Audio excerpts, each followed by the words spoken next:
I want to do this morning. I asked Josh to lead certain songs, and now I'm trying to recover from them, but I'll give you a little kind of insight into what we're doing. I used to do, for years in California, every year around graduation time, we'd have kind of a lesson geared toward the graduates, because though they think they know everything now that they're graduated, there's still just a little more to learn.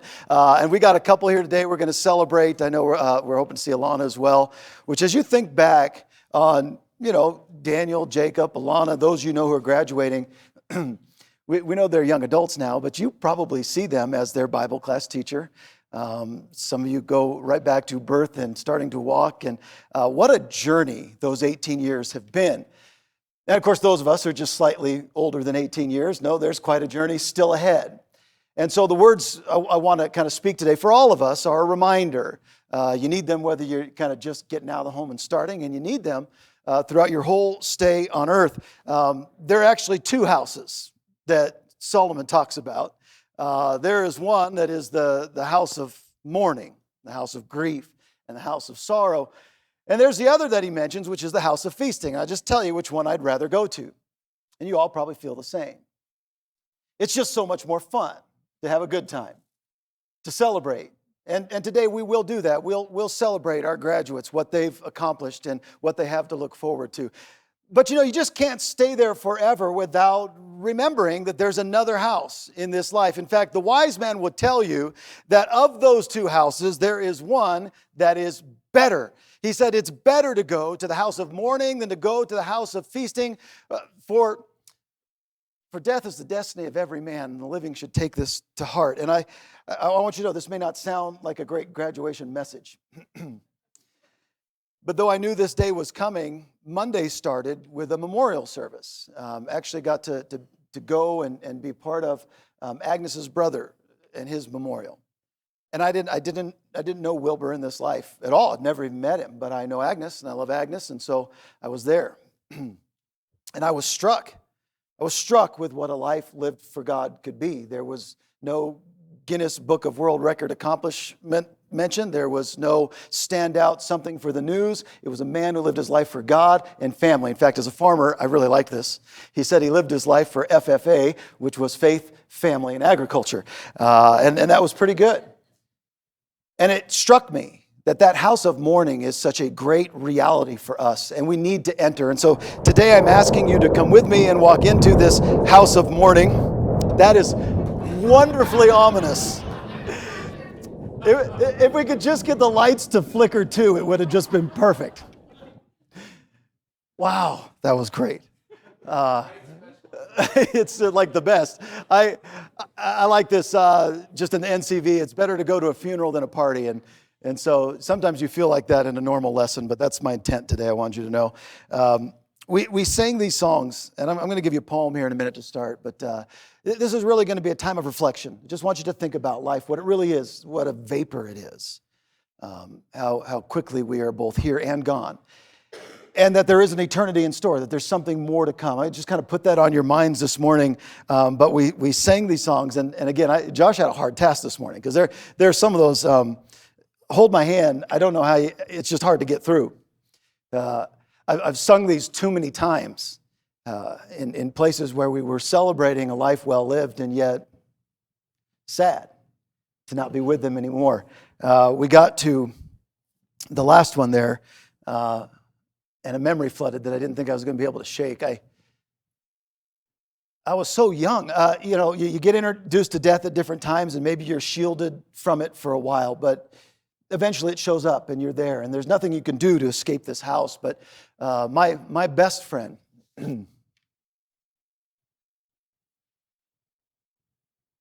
his wife was killed. We were young. We were so young, early 20s,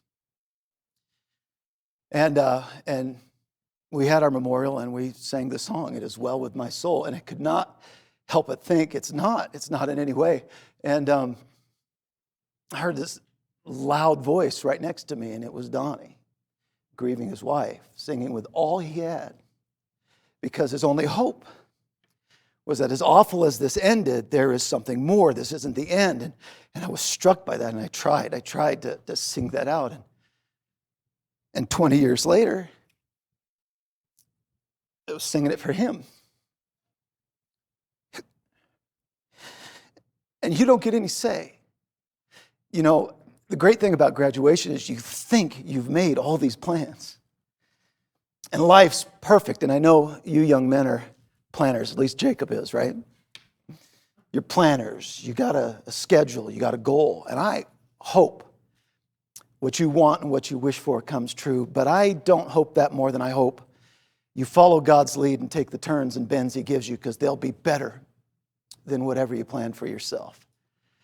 It is better to go into the house of mourning. And I love the thoughts of C.T. Studd. He was a missionary. First of all, Studd is the last name. I've thought of changing that. Higgins is okay, but he was a missionary to China, India, and Africa, and he once wrote this poem. It's a lengthy poem. I'm just going to start and end with this, so just a couple stanzas to begin. It's entitled Only One Life, and it says, 2 little lines I heard one day traveling along life's busy way, bringing conviction to my heart and from my mind would not depart. Only one life, 'twill soon be past. Only what's done for Christ will last. Only one life, yes, only one. Soon will its fleeting hours be done. Then in that day my Lord to meet and stand before His judgment seat. Only one life, 'twill soon be past. Only what's done for Christ will last. I just want you to think about this as we contemplate these 2 houses today.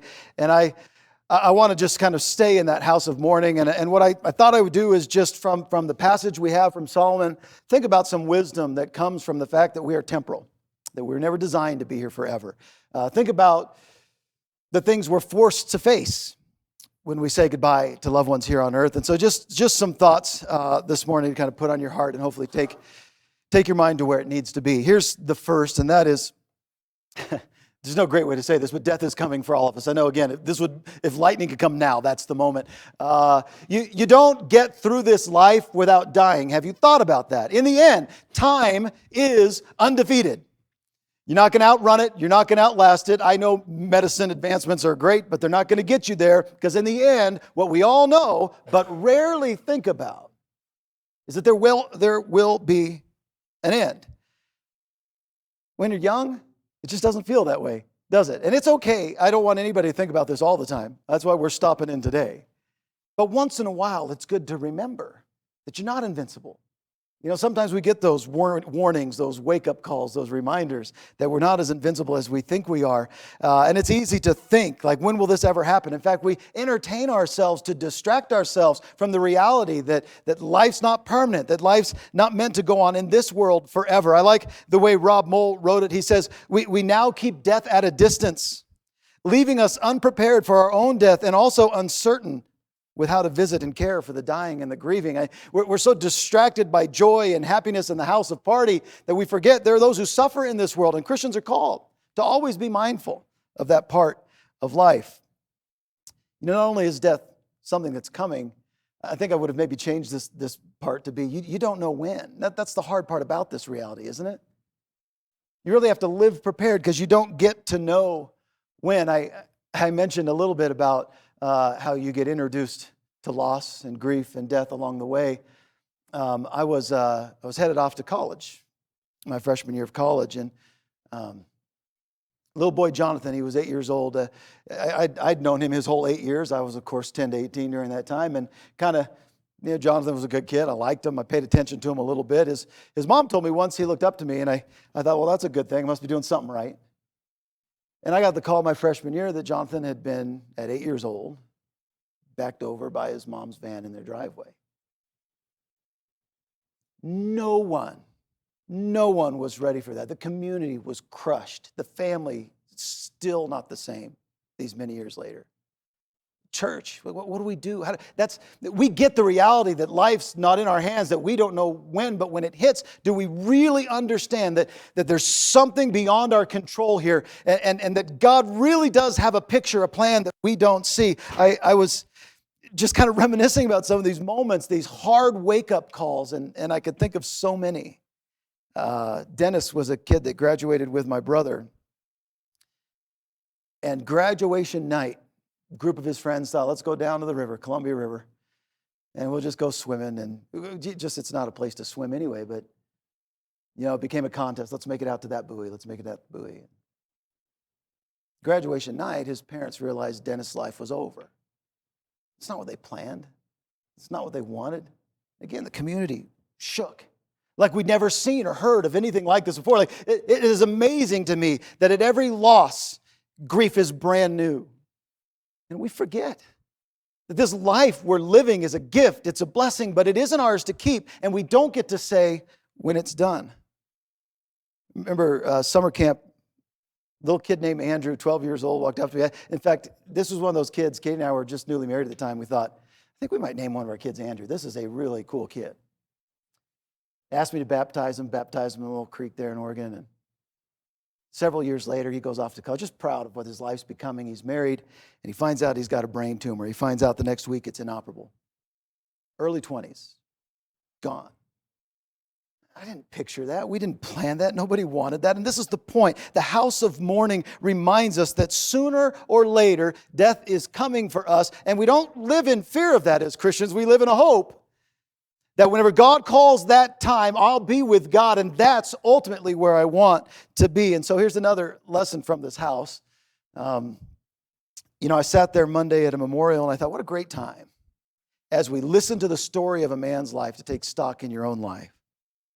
That's what we attend memorial services to remember those who have died, but also for a little bit of self-reflection during those times. Because the truth is, we are busy people, constantly on the move, endlessly connected through our devices to an endless stream of voices and visuals. And it's just not often we sit down and contemplate, where am I with God? Am I ready for his call? Funerals are a gift in that way. In fact, I want to put this as far as taking account. Are you thinking about your life? Are you thinking about what you leave behind? This week I thought a lot about that. I'm probably past the age of inventing anything important. I'm probably not going to accomplish much more when it comes to that side of life. But what I really want more than anything, is to put Christ in front of people in their lives so that they take that and pass it on and put it in front of others as well. And I pray to God, my family will see that in me, that my church family will see them, and that they'll just keep passing that on. In the end for the Christian, it's not our legacy we're leaving behind.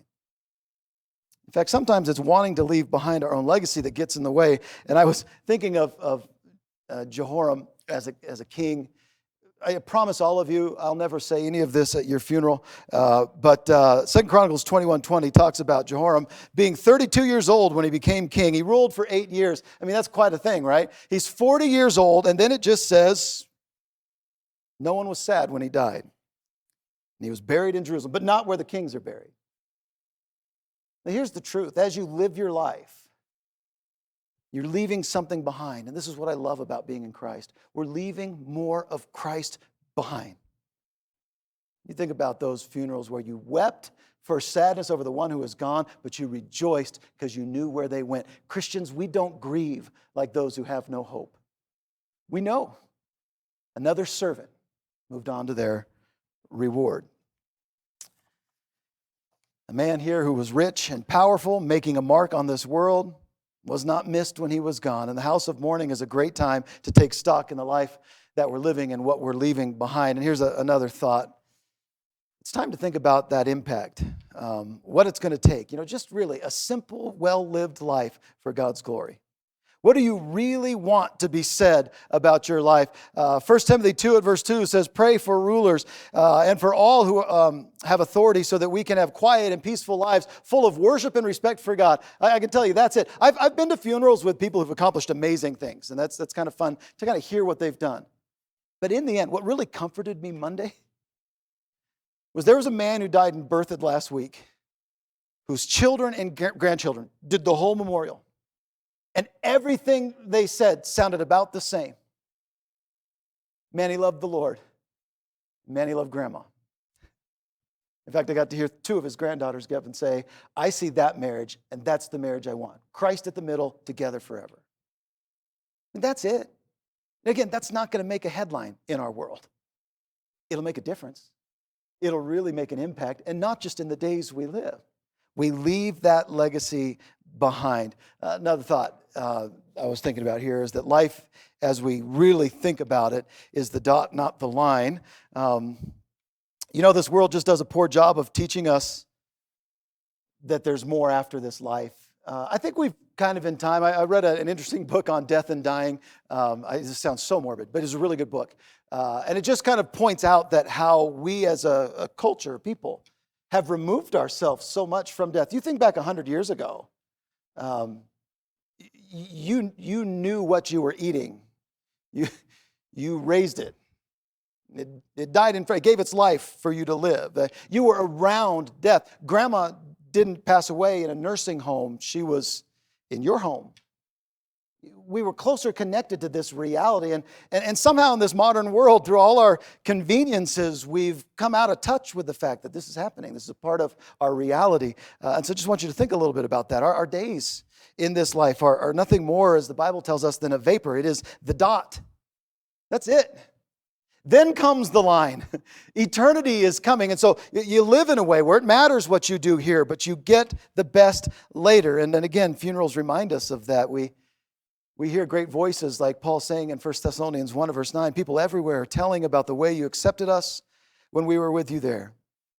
They tell you stopped worshiping idols and began serving the living and true God, and you wait for God's Son, whom God raised from the dead, to come from heaven. He is Jesus, who saves us from God's angry judgment. This is a sure thing to come. Just think of what he's saying. However hard life gets, however much loss you go through, whatever you face, the hope is Jesus isn't going to let you down. And so you endure here, knowing the best is yet to come. 1 John 3:2, dear friends, now we are children of God. And we've not yet been shown what we will be in the future, but we know that when Christ comes again, we will be like him because we will see him as he really is. And it's that hope fixed in the Christian that makes life better. 1 Peter 1:5, God's power protects you through your faith until salvation is shown to you at the end of time. Life is the dot, not the line. There's so much more to come. Another thought here I had for you this morning. Don't waste your life. Make the most of it. Seems to be a kind of repetitive theme of Scripture. Yes, we're living for this eternity, but what you're doing here does matter. And so don't waste it. Ecclesiastes 3:1-4, a familiar theme at many funerals, is there's a time for everything. And everything on earth has its special season. There's a time to be born and a time to die. There's a time to plant and a time to pull up plants. There's a time to kill and a time to heal. There's a time to destroy and a time to build. There's a time to cry and a time to laugh. There's a time to be sad and a time to dance. Just remember, you only have one life. And it's filled with all these different times that only God has control over. You don't get to pull the strings on all of those. And whatever your life is filled with, know this, it will soon be past. It's a reminder for us to use that one life in the best way you can. You agree with the poem we read in the beginning. You know what that poet knows, that we have just one precious life, and it will soon be past. Do you intend to spend that life, to leverage that life, that time on earth, in the best way possible to God's glory? Paul in Ephesians says this is redeeming the time. It's making the most of your time. And the house of mourning reminds us why. Because we never know how much more time we have. There's one reason, again, in Ecclesiastes 7:2, Solomon writes, it's better to go to the house of mourning than to go to the house of feasting, for this is the end of all mankind, and the living will lay it to heart. Just think about that. It's better to go to the house of mourning than a feast. It's better to go to a funeral than a party. Daniel Fredericks wrote about this, and he said, death is that great mentor for diligence, sobriety, love, generosity, reverence, and humility. Death forces the most profound questions to be asked, but mercilessly mocks those who sleep through its lessons. Don't be shocked by this reality. I'd read a note from a man who had had to do his grandmother's memorial, and so he had read through her Bible. And his grandmother, a lot like mine, had written almost as much in her Bible as God did. Margins all filled up. Everywhere was a note. And he said as he was reading through there, he found this interesting section where she wrote, asking herself, do you ever think about dying? And then she wrote following that, I've read that the amount of time you spend in thinking about it tells the maturity of your spiritual life. And then she commented, wow, this makes sense to me. And then underneath that, she wrote, meditate on 2 Corinthians chapter 5. And I want to take you just to that passage right now, 2 Corinthians 5. And I'll read these verses for you and just a couple more things that we can learn from the house of mourning. It says there, we know that our body, the tent we live in here on earth, will be destroyed. But when that happens, God will make a house for us. It'll not be a house made with human hands. Instead, it'll be a home in heaven that will last forever. But now we groan in this tent. We want God to give us our heavenly home because it will clothe us so we will not be naked. And while we live in this body, we have burdens and we groan. We do not want to be naked, but we want to be clothed with our heavenly home. Then this body that dies will be fully covered with life. This is what God made us for. And He has given us the Spirit to be a guarantee for this new life. Just very quickly, a few things that Paul reminds us of there. And the first is, again, death is certain. Paul compares our earthly bodies to tents. Just think about that for a minute. What is it about the tent that reminds Paul of our earthly body? In fact, Paul would be very familiar with tents, right? As a tent maker, he did that to support his ministry. He did that to support himself. Paul would have valued tents, but he would have known their limitations too. You see, a tent's a great place for a peaceful night once in a while. It's terrible in a storm. It's not really a great place to be out in a day like this. A tent is a great way to get away for a weekend, but it would be horrible as a permanent dwelling place. Nobody would really love that. You see, tents are vulnerable and tents are temporary. They don't last forever. They aren't made to last forever, and they're really susceptible to super powerful storms. And so Paul tells us we should know this. We should know this, that our bodies are like tents on earth. Because the day is coming when your tent will be taken down. Now, this is a difficult analogy because I know glamping has really caught on in recent years. That is, to those who don't know the term still, glamorous camping, just kind of all smashed together. And every camping purist would say any glamour in camping is not camping at all. And I would have to agree with you on that. But the truth is we've gotten really good at glamping. People rent yurts. People have the most incredible RVs that they drive around in. And what they've found out is there's a way to take out all the discomfort, all the pain, all the hardship, all the work, and basically take all the great accommodations of this life with me everywhere I go, which in the end is really not camping, it's just a second home. And I thought about that. Removing all the inconveniencies, all the vulnerabilities, all the sense of being temporary. Aren't we all doing that in our lives? I mean, isn't that what we're doing every day? Make this place nice. Make it permanent. Build something here that's going to last. You know, it's one of the great themes of Ecclesiastes is that whatever you're doing here isn't meant to last. It's what's above the sun that's going to last forever. And yet think of how great lengths we go through to make ourselves forget this world is not my home. I'm just passing through. We go to great lengths to forget that this life is simply temporary. It's a visit. It's passing through. We go to great lengths to forget about the certainty of death. And Paul doesn't want us to forget this, that life is temporary.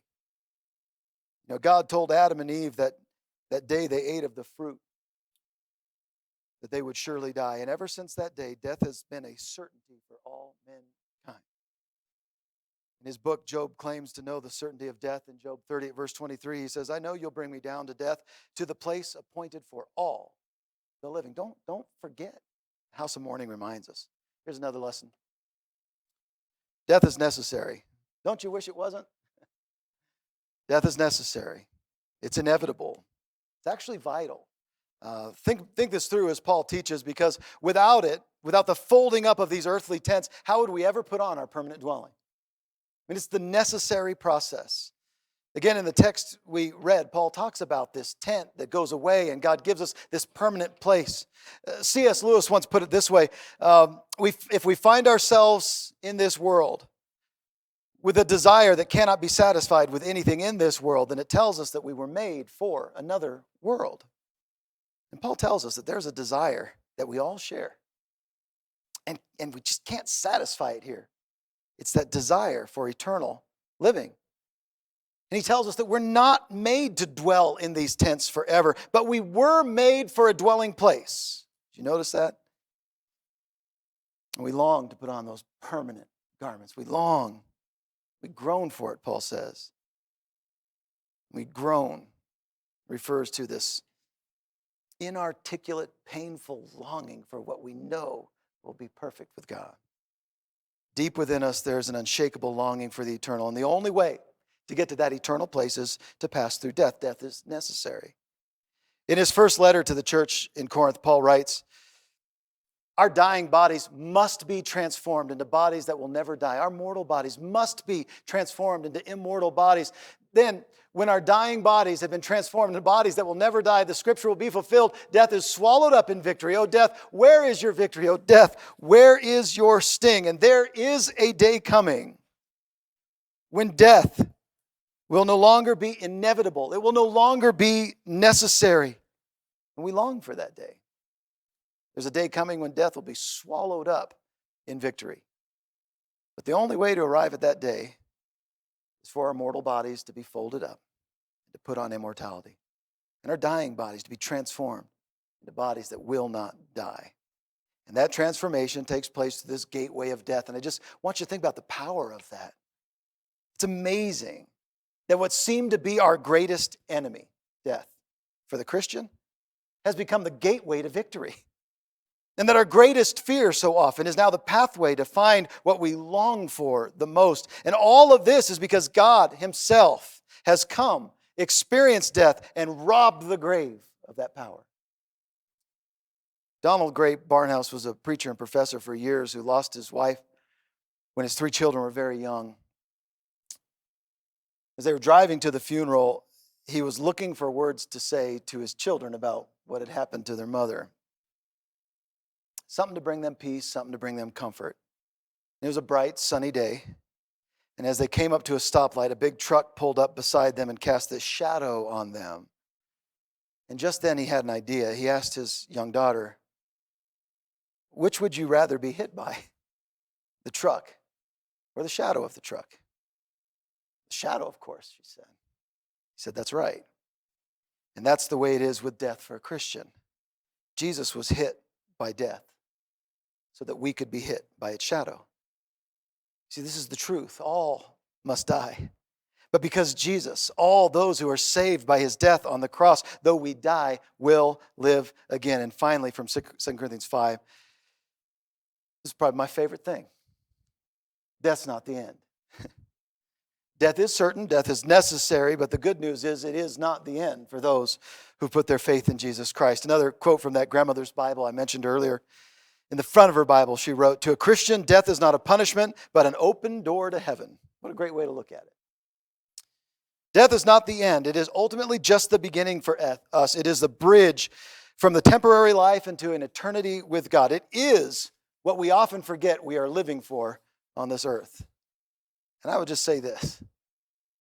Spend some time thinking about what's on the other side of that bridge.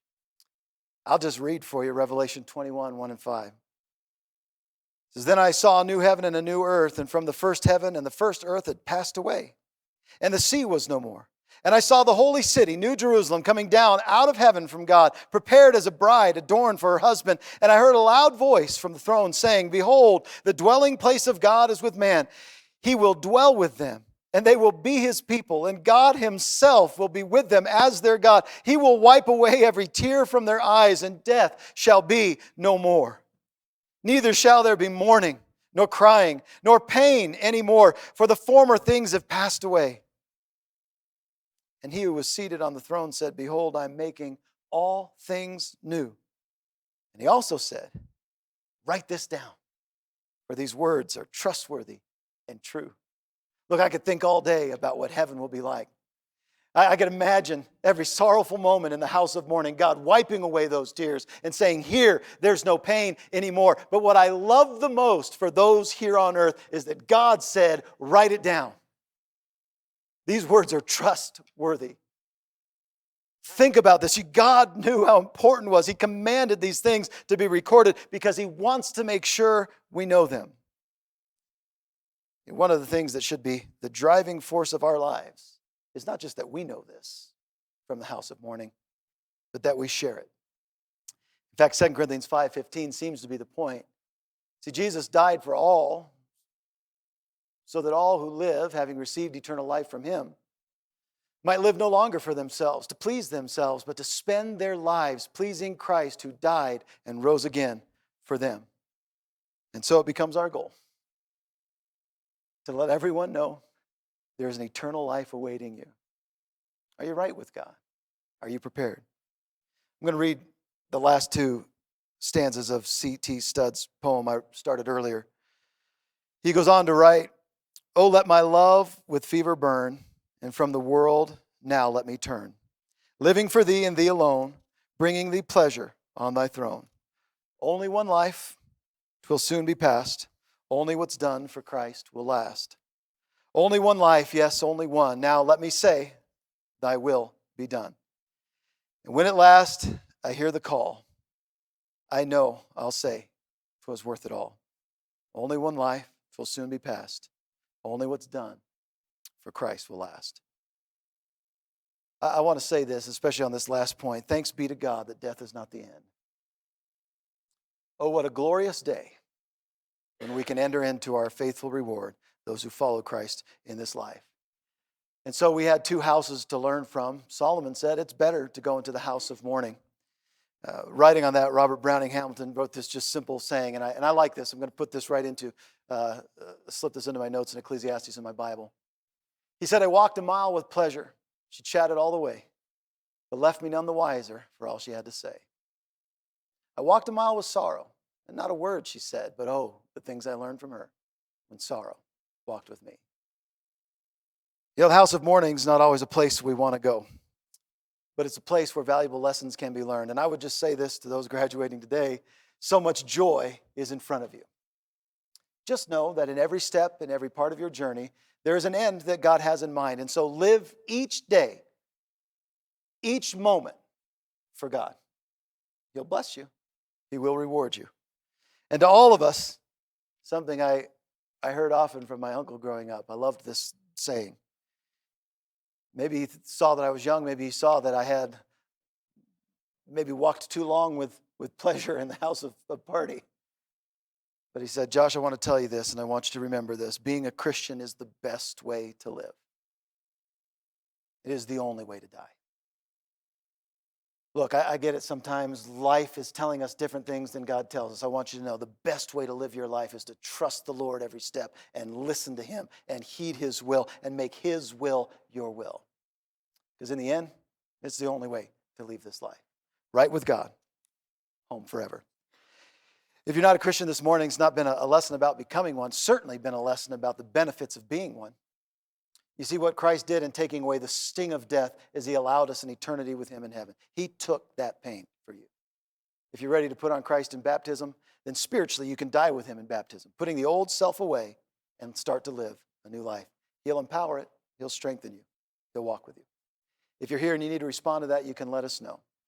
If you're here and you need our prayers, I always want to extend that opportunity. As spiritual people living in a physical world, it's so easy to be distracted. Take this moment of calm, this moment of mindfulness, this moment when God's word has been before us and we've sung his praises. And if there's something you need help with in your walk, let your faithful family know. How can we help you? We'd love to.